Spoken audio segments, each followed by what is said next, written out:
भारत के माटी माँ दया मया के रस घोराओ, पढ़ाओ लिखाओ और गुरतुर गोट सियानी बोलाओ। जेखर कृपा ले होथे सुफल सब, रिद्धि सिद्धि के कृपा देवैया। श्री गणेश जी के जय बोलाओ, श्री गणेश जी के जय बोलाओ।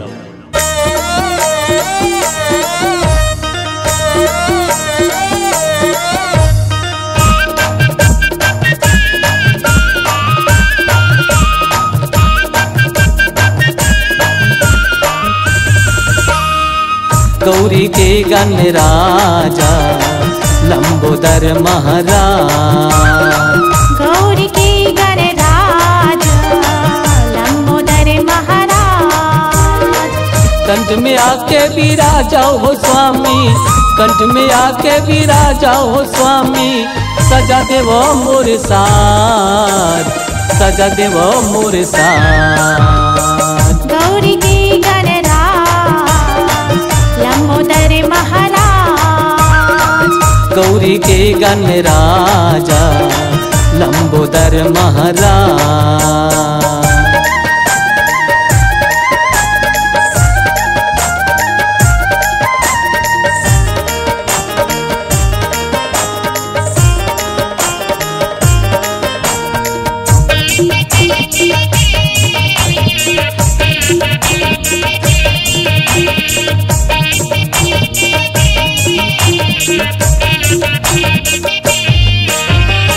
हाथी जैसे सोरे दिखते हैं, पेट हवे तोरे भारी, पेट हवे तोरे भारी हो देवा, पेट हवे तोरे भारी।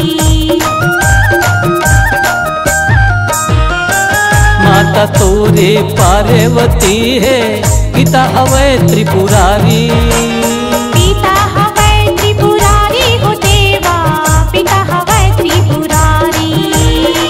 बीच सभा माँ आके स्वामी, बीच सभा माँ आके स्वामी। कंठ विराजो यार, कंठ विराजो यार। गौरी के गण लंबोदर महाराज, गौरी के गण राजा लंबोदर महाराज।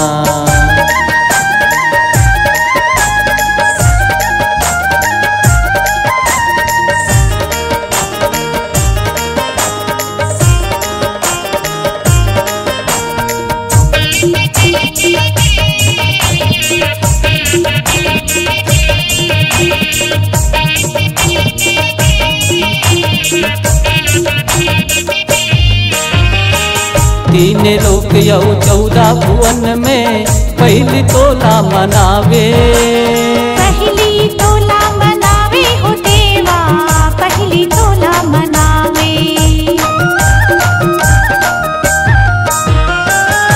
तो महीना मते हाँ विराजे, गली गली माँ पूजावे, गली गली माँ पूजावे हो देवा, गली गली माँ पूजावे। रिद्धि सिद्धि के तेह स्वामी, रिद्धि सिद्धि के तेह स्वामी। मोर बना दे काज, मोर बना दे काज। गौरी के गण लंबोदर महाराज, गौरी के गण राजा लंबोदर महाराज।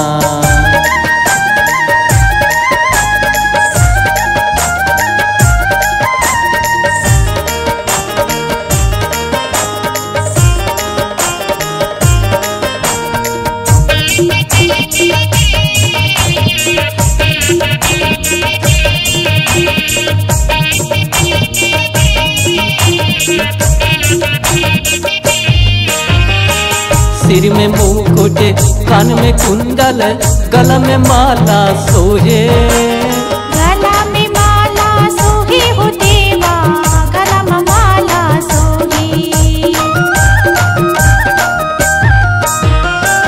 देखा माँ बड़ नीक लागे, सबके मन ला मोहे, सबके मन ला मोहे हो देवा, सबके मन ला मोहे।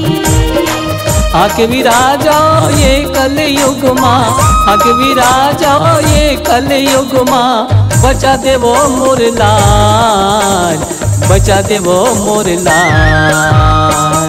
गौरी के गणराज लंबोदर महाराज, गौरी के गणराज लंबोदर महाराज।